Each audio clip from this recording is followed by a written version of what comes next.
Okay, we're going to kick off with part with Star Stable now with Fredric, Gunnarson, CEO, and Tiana, Malon. All right, good, got it. Okay. So this is about the elusive tween girl gamer. I have a tween girl, or she's 14. I would call her evasive, not elusive. But I'm quite interested in this. So Fredric has worked in the social media market team tweens for many, many years. We've got a VC background, and we also have 2 tweens at home, so that's interesting. Tiana, I don't know where you get time to fit all of this in. You're basically co-founder of eSportal. You work with Tidal, you know Jay-Z. Yeah, okay, all right. So really interesting backgrounds here. Everybody please welcome Tiana and Fredric. Thank you very much. Okay, welcome everybody. So we're here today to talk about the elusive tween girl gamer, and I guess we were invited to talk about this because we spend really part of our days and nights working and interacting with tweens and the teens. And we're all about girls, heroes, and horses. For those of you who have tween daughters at home, at least in my case, there came a day when they were done with the Disney princess thing, and suddenly they wanted a pet, and that really quickly turned into, I want a horse, Dad, please. I don't know if you recognize this. But we're part of that solution, a much cheaper way than getting a pony. So I'm just going to give you some facts about our game and our company, which is going to be important when we talk about the tweens later on. The game is built on an established IP. There were some CD-ROM games released about 10 years ago all around Europe, and 3 years ago we noticed that these games were still being played. Nobody had done anything with them for 7 or 8 years, but still they were being played, they were being traded on eBay, and girls were making videos, blogging about the game, and there was like a community there. So we felt that there's something going on here. So we started with that IP and said, let's make a modern game, bring it online and into the, and then relaunch it again. So when we did this, we geared it all towards the female audience because we saw that these girls playing this game. It's a PC game in a time and age when everybody's speaking about mobile. We figure that the PC still is a very, very powerful and relevant platform for immersive 3D games. This is the kind of game where you sit down in front of the computer, you sort of disappear into this world and you spend hours there. And that's not really how you consume games on a phone or an iPad yet. To make life really difficult for ourselves, but great for our users, we do weekly updates. So every week, for now 197 weeks, we've done a weekly update to the game. One of the reasons was we were a bootstrap startup and we couldn't afford to make a massive 3D world. So we started with a little chunk of land and invited people to that. And then every week since then we've been adding new land, new quests, new areas. And this also means that there's always something new and exciting coming out within 7 days, right? So there's always something new to engage in. And that's worked out really well and ties in well to our revenue model, which is subscription-based. Because we provide new content every week, it kind of makes sense that you pay us on a monthly basis because there's always something new coming out. And also, working with the young audience, we feel that the subscription model gives parents a confident solution. You know what it's going to cost. And that we've noticed is very important. We've all heard about free-to-play games that have sort of progressive and kind of aggressive monetization model sometimes, which doesn't always align with what parents want to see.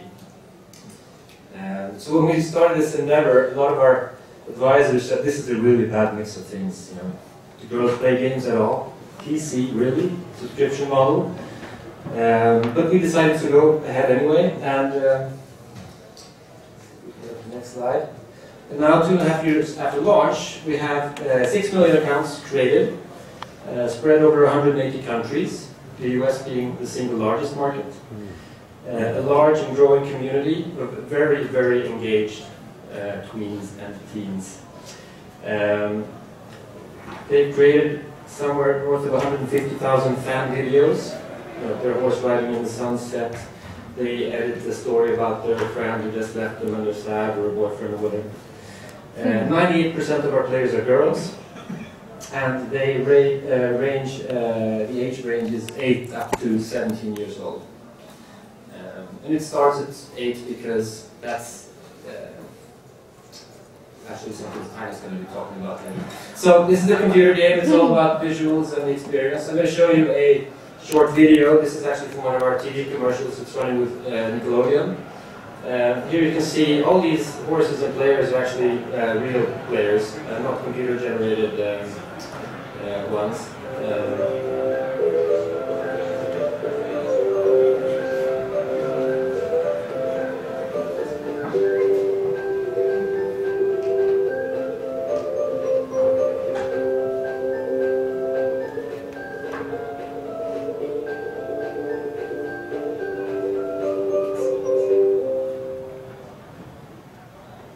Yeah, so you get a feeling, it's kind of a cartoonish feel, very friendly, very nice environment to be in. Lots of horses.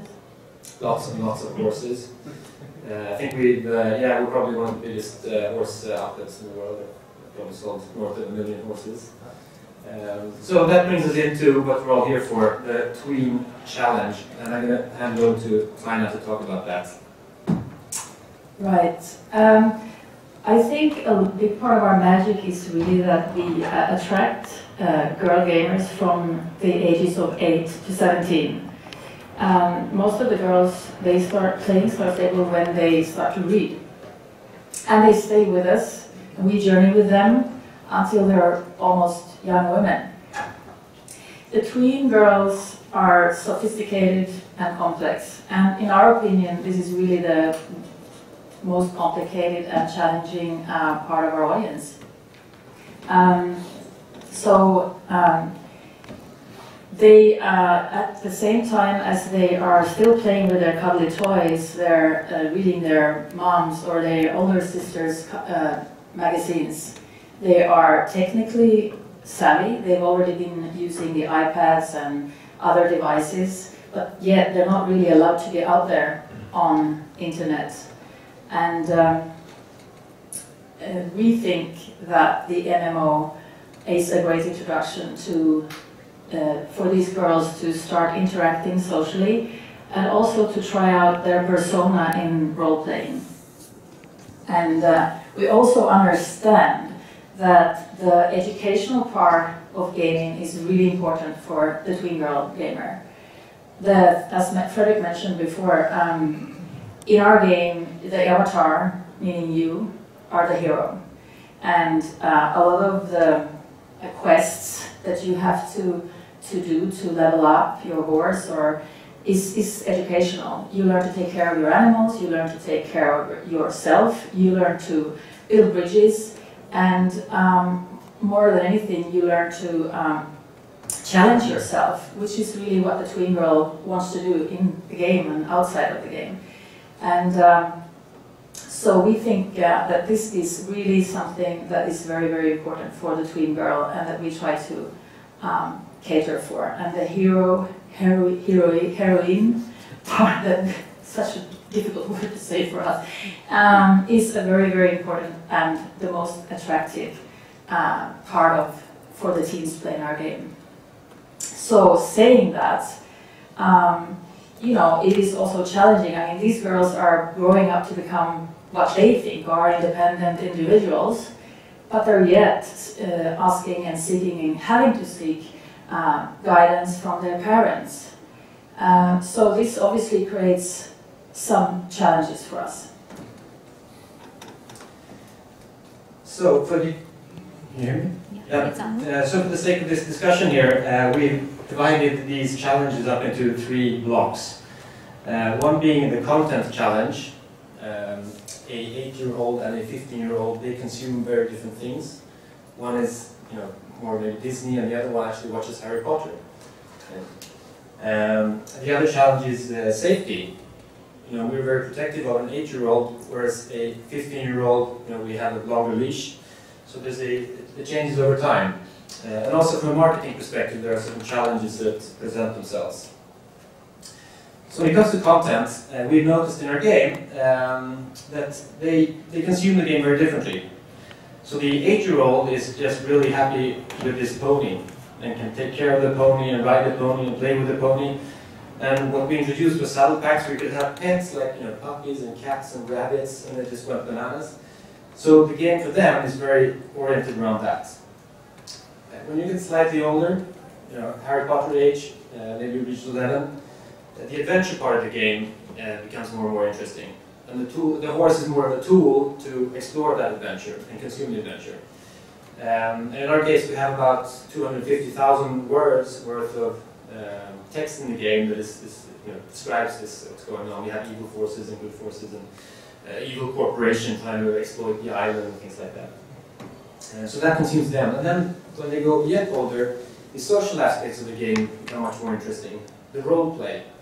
You can create a riding club and include or even exclude people from that. So it creates an interesting dynamic to play around and experiment socially without actually having to do it in class. You can try out different things from your PC. So what we do when we create content is we try to allocate time to take care of these 3 different areas. And we see very clearly that when we do one thing, the others whine and say that this is what we want. So we have to take care to sort of spread our time and efforts over this.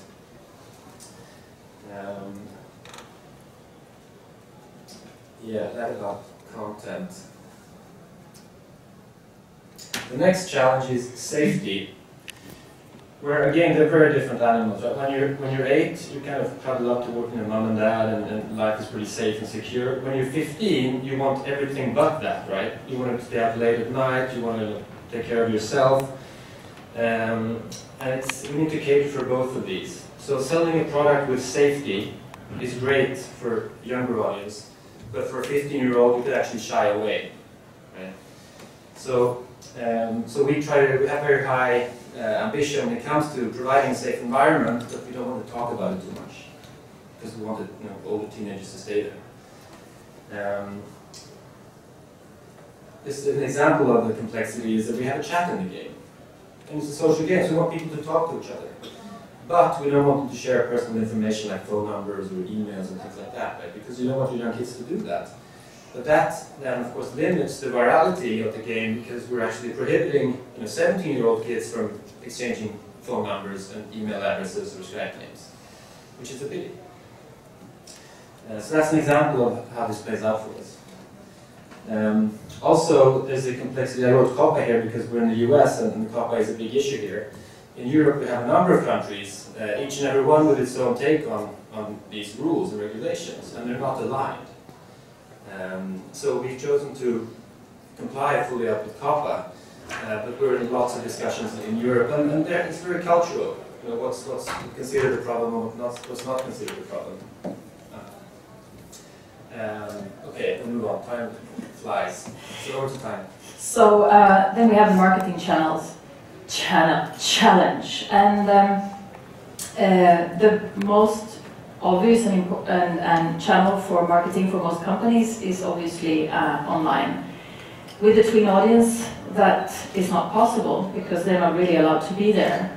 And for the teens, obviously we use all the obvious social media channels and online channels.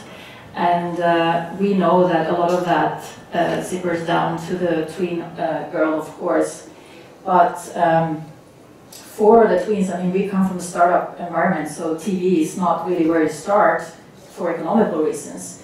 Lately, though, we have been using the tween TV networks, and they work really well for us.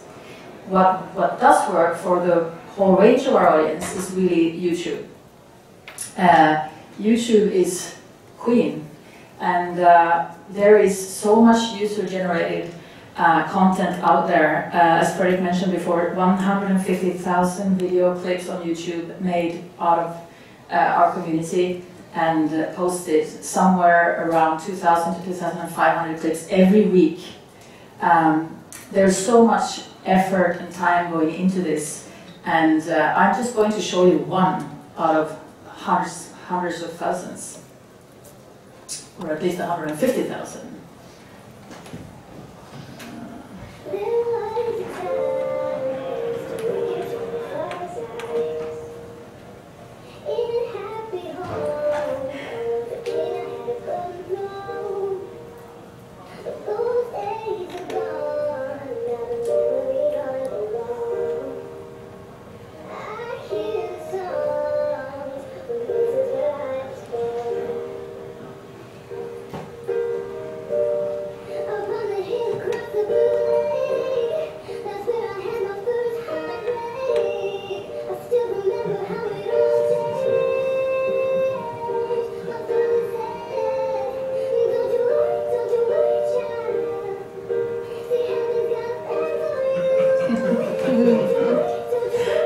So as you can see, a lot of emotion and a lot of heartache.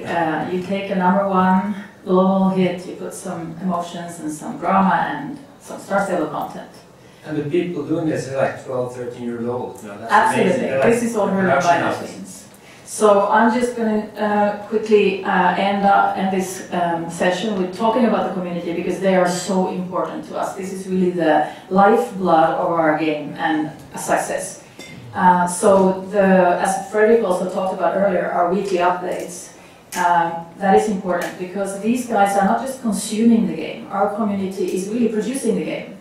We listen to them, and a lot of the feedback we get, a lot of the ideas, believe me, we get a lot of ideas from our community, but a lot of that goes into the production of the game. And the Tween audience especially, they are so engaged, and they love to be engaged. It is not only inside the game, that's just a phenomenon. They move in, and they look at each other, and they copy. And they are, of course, very important to us, and the relationship that we have. Not only the relationship we have with the community, but also the relationship they have with each other.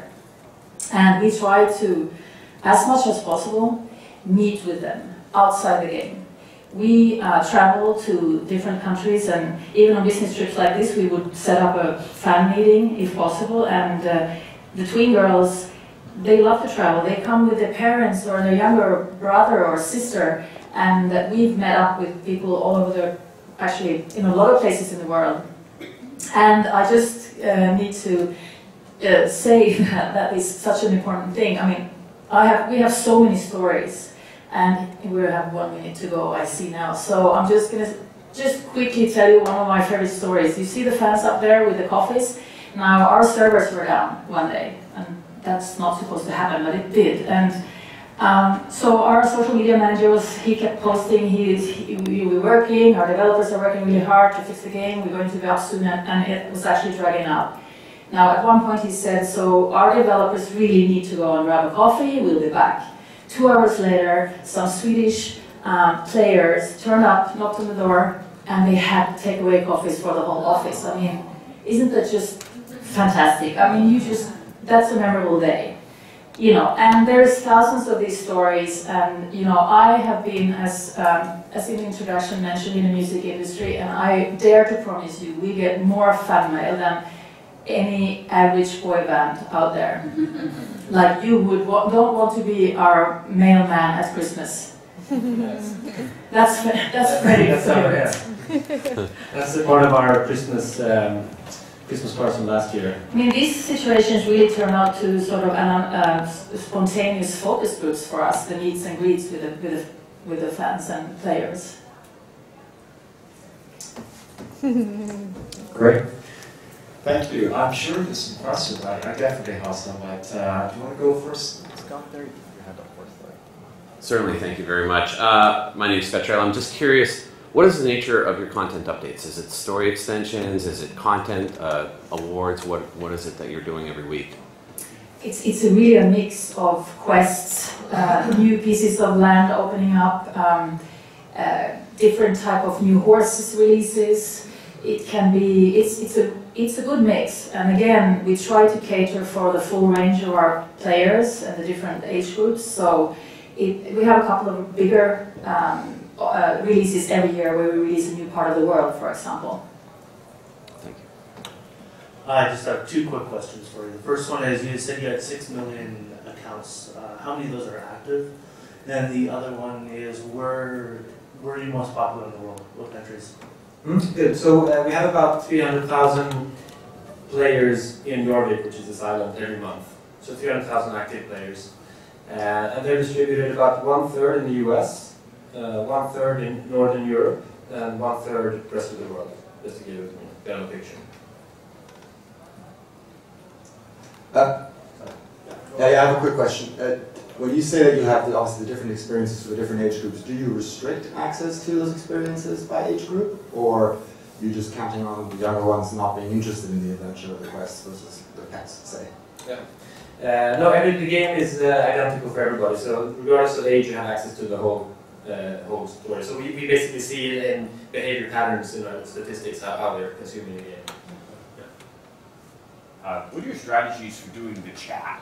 Like, how do you keep it safe, keep them from trading information, having people come in and saying appropriate things? Do you do it like, do people monitor these, or do you have algorithms, or what?